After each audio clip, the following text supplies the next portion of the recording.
The rain had started just as I stepped out of Michael's building, that gleaming tower of glass and steel that I'd helped him purchase.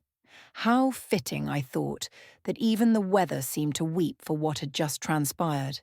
"Don't come back unless you learn to keep your opinions to yourself," Vanessa had said, her perfectly manicured hand already on the door, ready to shut me out. Michael had stood behind her, silent, his eyes fixed on some point past my shoulder. My son, the boy I'd raised with every ounce of strength I possessed. I stood on the sidewalk, my purse clutched against my chest, watching the rain darken the pavement around me.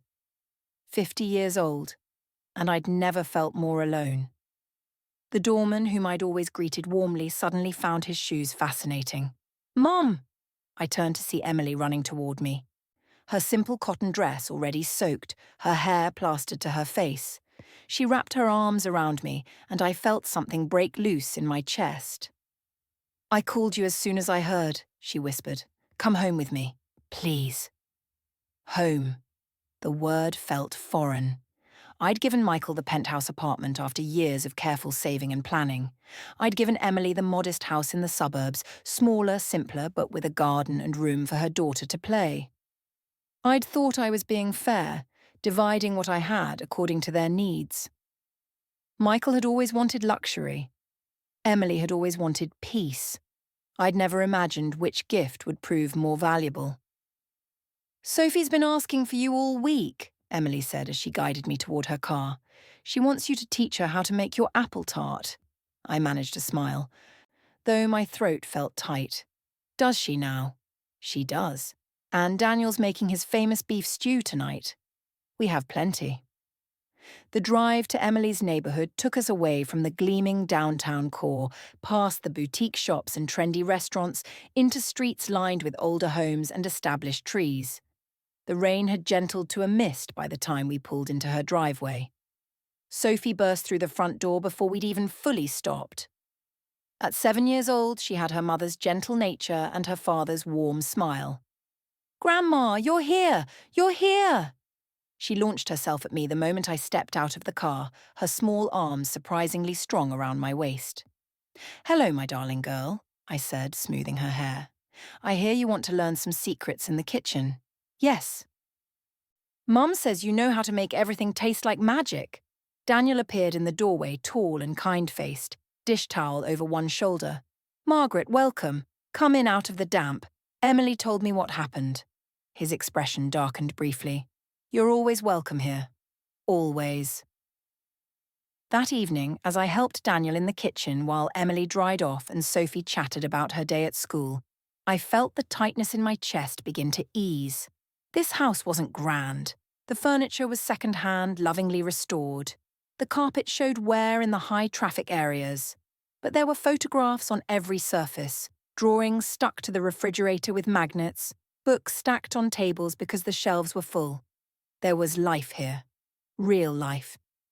Later, after dinner, Sophie climbed into my lap as we sat on the worn sofa. "Grandma, will you tell me about when Mum was little?" I stroked her hair, so like Emily's had been at that age. "What do you want to know?" "Was she good like me, or did she get in trouble?" Emily laughed from across the room where she sat curled against Daniel. "Oh, I got in trouble plenty, sweetheart." "That's not quite true," I said. "Emily was always thoughtful, careful.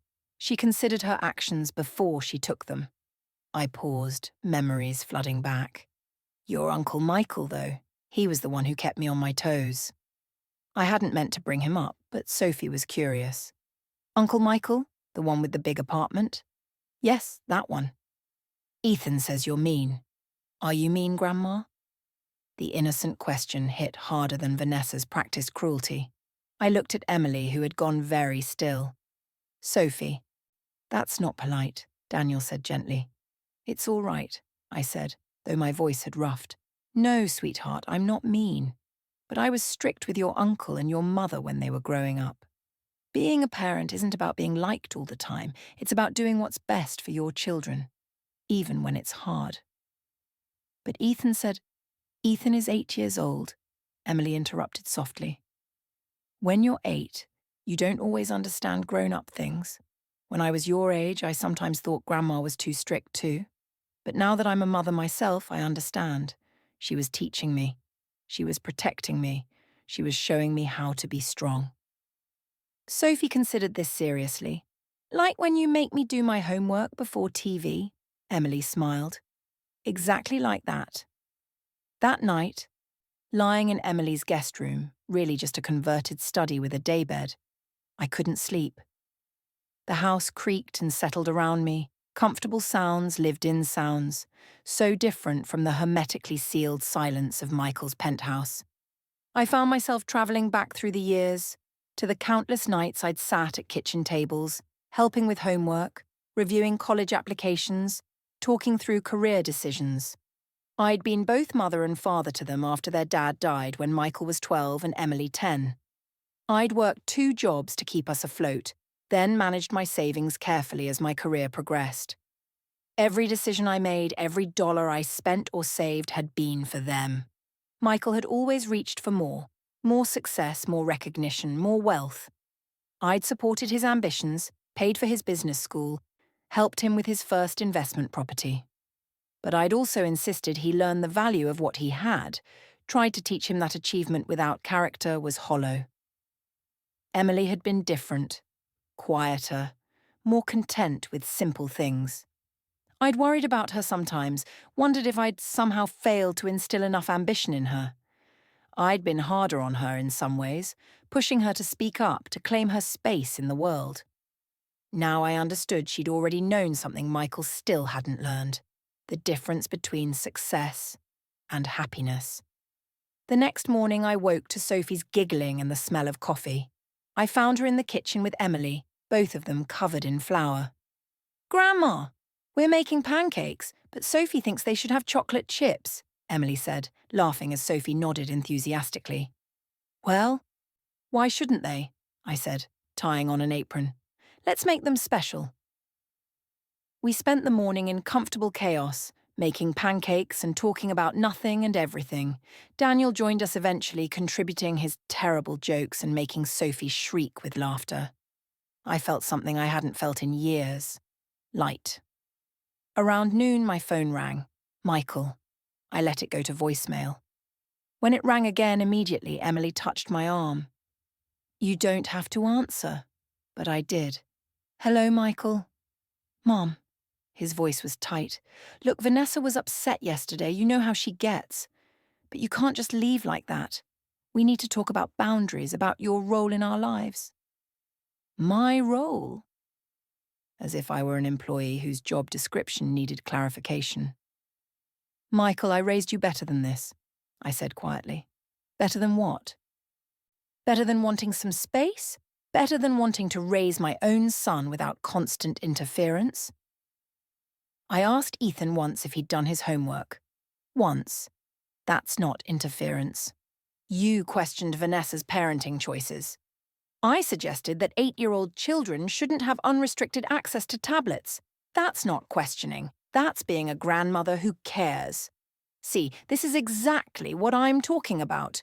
Your way or the highway. You've always been like this. Rigid. Controlling. I felt Emily move closer to me, her presence supportive. "Michael, I was strict because I loved you. Because I wanted you to grow into a man of character. Someone who understood that privilege comes with responsibility. Someone who treats people with kindness regardless of what they can do for him." "I don't need a lecture, Mom." "No, you probably don't. You need time to decide what kind of man you want to be, what kind of father you want Ethan to become. When you figure that out, you know where to find me." I ended the call, my hand shaking slightly.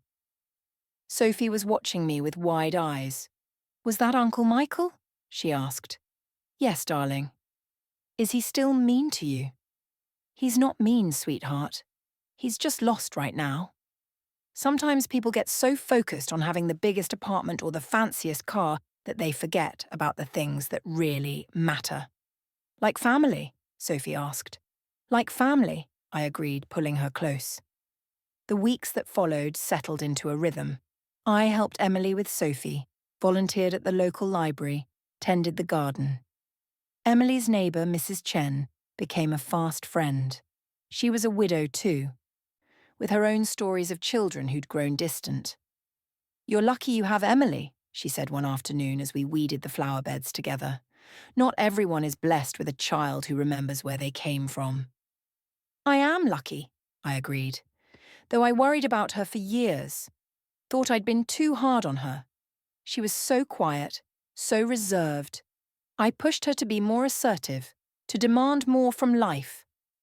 Mrs. Chen laughed, and instead she learned to be content with what matters. That's not a failure of parenting, Margaret. That's a gift. One evening, about a month after I'd moved in with Emily and Daniel, we had an unexpected visitor. A man I vaguely recognised from Michael's firm stood at the door, looking uncomfortable. "Mrs. Carter, I'm James Preston. I work with your son." "I remember you," I said. "Come in."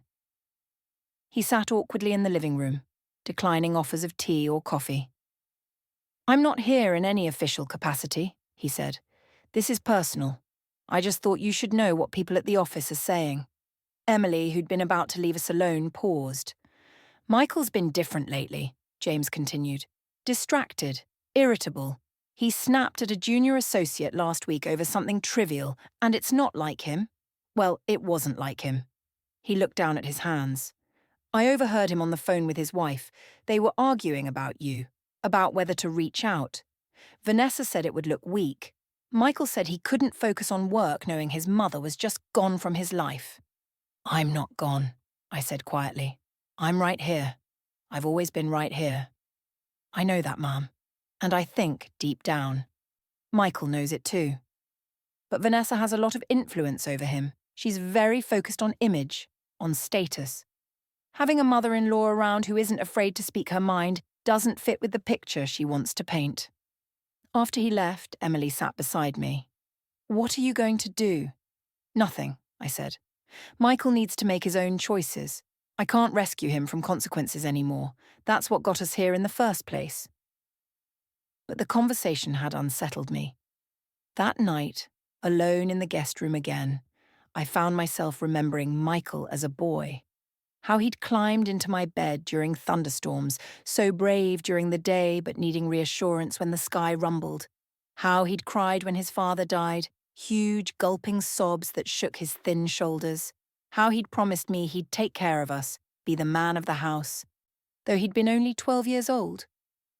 When had my sensitive boy turned into a man who could shut his mother out of his life to appease his wife's vanity? The answer, painful as it was, came clearly. When I'd stopped expecting better from him. When I'd made excuses for his behaviour because he'd been through so much. When I'd given him what he wanted rather than what he needed. With Emily, I'd been different. Stricter, yes, but also more consistent. I'd held her accountable, expected her to honour her commitments, taught her that self-respect came from self-discipline. At the time, I'd thought I was being too hard on her, that I should ease up the way I had with Michael. Now I saw the results of both approaches. Michael lived in luxury but was miserable, married to a woman who valued appearance over substance, raising a son who'd learned that rudeness was acceptable if directed at the right targets. Emily lived modestly but peacefully, married to a good man, raising a daughter who understood kindness and gratitude. "Mum," Emily's voice came softly from the doorway. "Can't sleep?" "Just thinking." She came in, sitting at the foot of the daybed like she'd done as a teenager when she needed to talk. "About Michael? About both of you. About the choices I made raising you." "You did your best," Emily said. "That's all any parent can do. I was harder on you than I was on him. You know that, don't you?" "I do. I used to resent it sometimes." She smiled softly. "But then I grew up and realised you were giving me the better gift. Michael got indulgence. I got strength. He got permission to want more. I got the wisdom to appreciate what I have." "You don't resent me for the house?" The question had been weighing on me. "Michael's apartment is worth 5 times what your home cost." "Oh, Mom." Emily moved closer, taking my hand. "Michael has an investment property, a tax deduction, a showcase. I have a home. I have neighbours who bring us soup when we're sick. I have a garden where Sophie learns to plant seeds. I have a porch where Daniel and I sit and talk in the evenings. You didn't give me less. You gave me exactly what I needed. Tears pricked my eyes. When did you become so wise? I learned from a very strict, very loving mother who taught me that the most valuable things in life can't be bought or sold. We sat together in comfortable silence until Emily finally left me to sleep. But I lay awake a while longer, thinking about what she'd said, about value and worth, about the difference between price and meaning. 3 months had passed when Michael called again. This time I answered on the first ring. "Mum." His voice sounded different. Tired. "Can we talk? Really talk?" "Of course." "Not on the phone. Can I come there, to Emily's?" I looked at Emily, who'd been listening. She nodded. "Yes," I said. "Come tomorrow afternoon. We'll be here." He arrived alone, pulling up in his expensive car but looking somehow smaller than I remembered. Sophie was at school and Daniel had tactfully found an errand to run. It was just Michael, Emily and me in the living room that had become so familiar to me. "The apartment feels empty," Michael said without preamble. "Ethan's become difficult, rude. He talks back to his teachers. Vanessa and I fight constantly.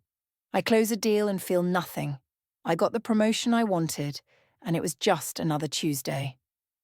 He looked around the room, taking in the mismatched furniture, the family photos, the stack of library books on the coffee table. "When did I become so blind?"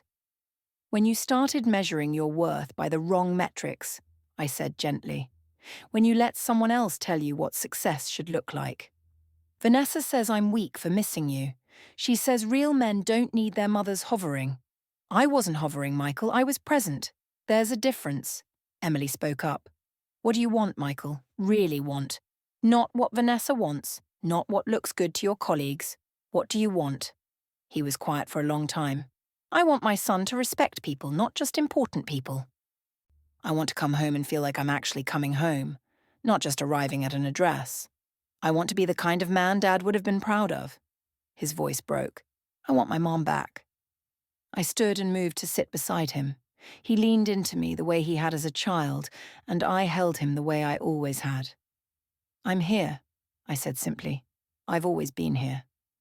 I don't know how to fix things with Vanessa. She's so angry that I called you. She says it's choosing you over her." "It's not about choosing," Emily said. "It's about being the kind of person who has room in their life for everyone who matters. If Vanessa can't understand that, then you have a different problem." Michael pulled back, wiping his eyes. "She's good at her core. I know she is. But she grew up with parents who valued achievement over everything else. She doesn't know how to be any different."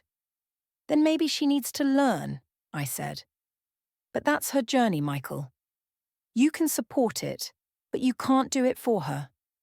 What you can do is decide what kind of life you want to live, what kind of father you want to be, what kind of son."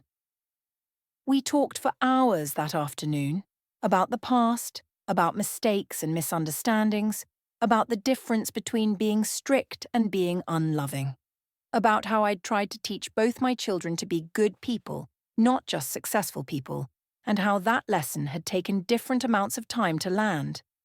"I need to work on things with Vanessa," Michael said finally, "and with Ethan. They both need to understand that having money and success doesn't make you better than anyone else. That treating people with kindness isn't optional." "Those are hard lessons to teach," I said. "I know, but you taught them to me once. I just forgot for a while." He looked at me seriously. "Will you help?" "With Ethan? He needs his grandmother. The real one, not the caricature Vanessa and I painted for him." "Of course I'll help.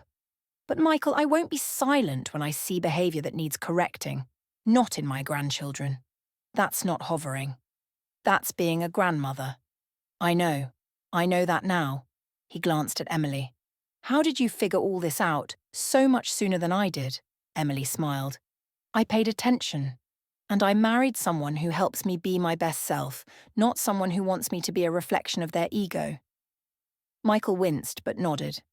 "Fair point." Before he left, he hugged me tightly. I'm sorry, Mom, for all of it. For Vanessa's words, for my silence, for making you feel like your love was a burden. I forgive you, I said, but don't make the same mistakes with your son. Don't wait until he's 28 to figure out what really matters. After he drove away, Emily and I stood on the porch together. Do you think he'll really change? She asked. I think he wants to. Whether he can convince Vanessa to change with him, that I don't know. I took her hand. But either way, I have everything I need right here. This home, this family, this life. Michael's going to have to figure out on his own what kind of happiness he's willing to work for. That evening, when Sophie came home from school, she ran straight to me with a drawing. I made this in art class. It's our family. I looked at the colourful figures. Emily and Daniel, Sophie herself, and me, large and smiling in the centre. Off to one side, smaller but still connected by a line, were Michael, Vanessa, and Ethan. We're all still family, Sophie explained seriously. Even when people make mistakes, even when they're far away, family means we don't give up on each other. I pulled her close, breathing in the sweet smell of her hair and her innocence. You're absolutely right, darling. That's exactly what family means. As I helped Sophie hang her drawing on the refrigerator, I realised something that had been building inside me for months. I was happy. Not someday happy, not if only happy. Happy now. In this moment. In this small house with its worn carpet and second-hand furniture. With this daughter who'd learned my lessons well. With this granddaughter who understood kindness instinctively. With this son-in-law who treated me with respect and affection. Michael might find his way back to this kind of happiness. I hoped he would for his sake and for Ethan's. But whether he did or didn't, my life was full. My purpose was clear. My days were spent not in a gleaming tower of achievement, but in the warm, chaotic, beautiful reality of a family that understood what truly mattered. That night, as I sat on the porch with Emily and Daniel, Sophie playing contentedly with her dolls nearby, I thought about the two gifts I'd given my children. Michael had wanted the impressive one, the one that would make people envious. Emily had accepted the humble one, the one that would make people welcome. In the end, the most valuable inheritance I'd given them wasn't measured in square footage or property values.